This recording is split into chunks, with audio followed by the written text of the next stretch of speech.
ধর্মদা। তাহলে তুমি ভেবে দেখো যে যাদেরকে তুমি দেবতার মতো শ্রদ্ধা করতে, যে ভাইকে তুমি লক্ষণের মতো স্নেহ করতে, তোমার জামিন করাতে তারা কেউ এগিয়ে এলো না কেন? তবে যে তারা বিশ্বাস করেনি যে তুমি নির্দোষ। ধর্মদা,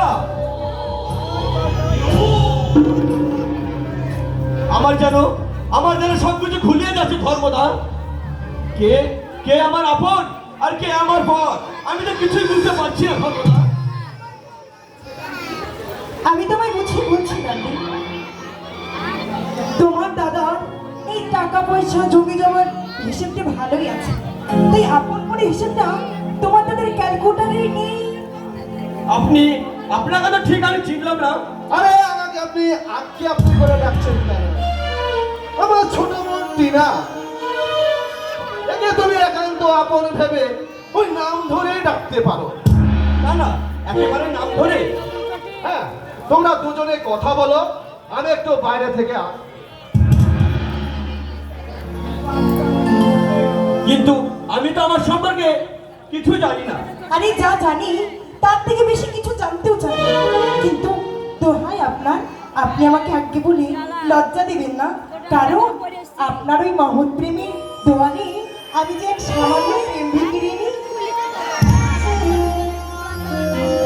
টিনা টিনা, তুমি ওঠো টিনা।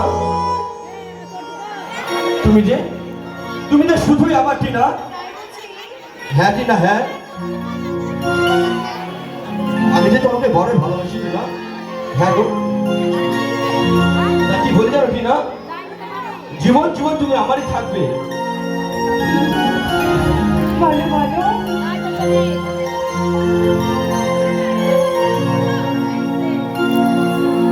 এই জনমে আমরা আছি, আর জনমে থাকবো আবার।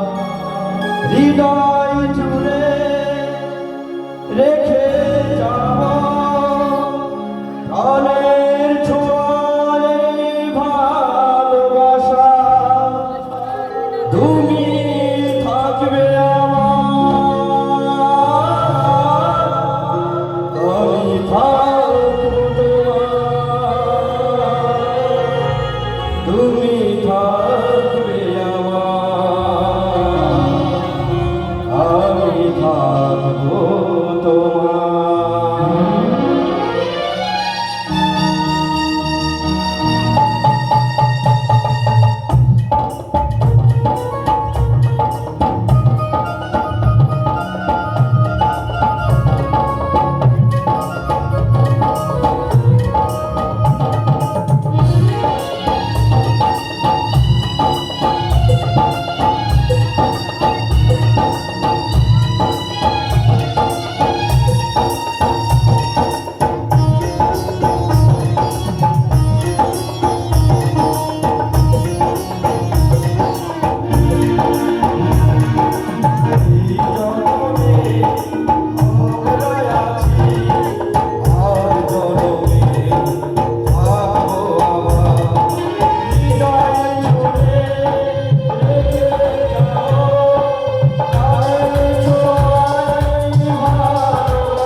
আন্তর্জাতিক জ্ঞান কাণ্ড জ্ঞানকে হারিয়ে দখল করেছে এক পাপের সাম্রাজ্য।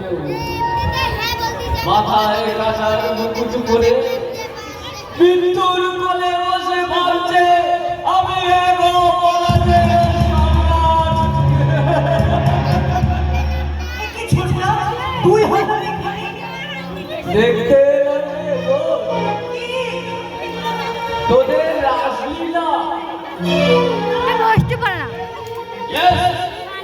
অতীতে ছিল রাবণ রাজ্য, এখন বর্তমানে রাবণ রাজ্য।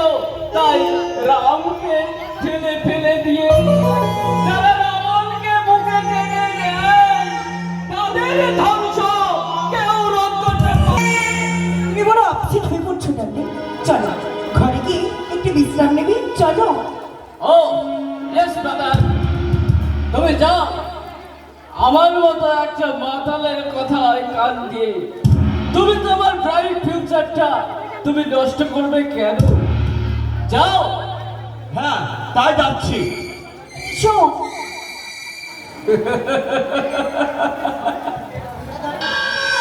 আপনারা কেউ ভেবেছিলেন এত সুন্দর একটা পাঠা এক কোপেই বলি হয়ে যাবে? ভুলে যাবে মায়ের মমতা, দাদার স্নেহ আর ভাইয়ের ভালোবাসার কথা। সেটাই তো আপনার কথা আপনার মুখে মানায় না স্যার।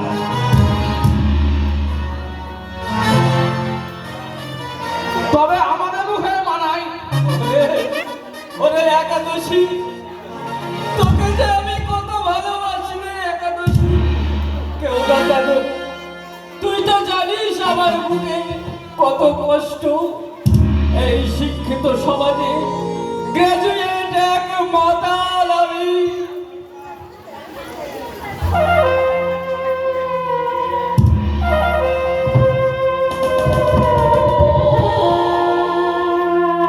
মাতাল হয়ে এই পৃথিবীতে জন্মানো দাস। ও বর্দা, তুমি এসেছো, তোমার সব কথাই আমি শুনবো বর্দা, কিন্তু কোনো কথা আমি মনে রাখবো না। কারণ কারণ এই শিক্ষিত সমাজে তোমরা সৎ উপদেশ দাও, কিন্তু কিন্তু তোমরা অসৎ কাজ করে এই সংসারের সর্বনাশ করো। দাস, কি বলছিস তুই? Yes, my dear brother, এই জন্যই এই সমাজে তোমাদের মতো অমানুষের সাথে আমি গা ভাসাতে পারবো না। আর তোমাদের অন্যায়ের প্রতিবাদ করতে গিয়ে আমার বেশটা বিপদাস চৌধুরীর মতো আমি যে অকালে ভেসে যেতে পারবো না বন্ধু, আমি যে অকালে ভেসে যেতে পারবো না। ছি, ছি, ছি। ওই শয়তান জানাটার জন্য আমার মান সম্মান কিছুই রইল না। সেটাই তো রহস্য স্যার। আমরা কয়েকজন ছাড়া এই বাড়িতে আর কেউ নেই। এই কথা ছোটবাবু জানলো কিভাবে? তবে তো আর যদি তোমার কথা সত্য হয়, আজ বাতাই ওকে। ব্যাস, এখানেই ফুল স্টপ। যথা সময়ে ওই কাজটি হয়ে যাবে। কিন্তু সৌরভ, আমার সুচতুর কৌশল আর আমার ওই পোলের ফাঁদে, আর ওই ফাঁদেই তাকে টেনে নিয়ে যাবে ওই বিবাহের দৃষ্টি অফিসে। আর তখন যদি সৌরভের বিয়ে হয়ে যায়, তাতে তোমার কি? তুমি নিশ্চয় জানো যে তপেন্দু, হাই ফাই সোসাইটিতে বিয়েটা কোনো ব্যাপারই নয়। আজ সেখানে সৌরভ, কাল সেখানে তপেন্দু। তাহলে আপনি কি জানছেন? আমি জমিদার বংশের ছেলে, আমি ধর্মদাস চৌধুরী। আমার নিখুঁত ষড়যন্ত্রের জালে বন্দী হয়ে মাটির মায়ের কোলে শুয়ে থাকতে হয় মাটির ভগবান সৌরভী ঠাকুর।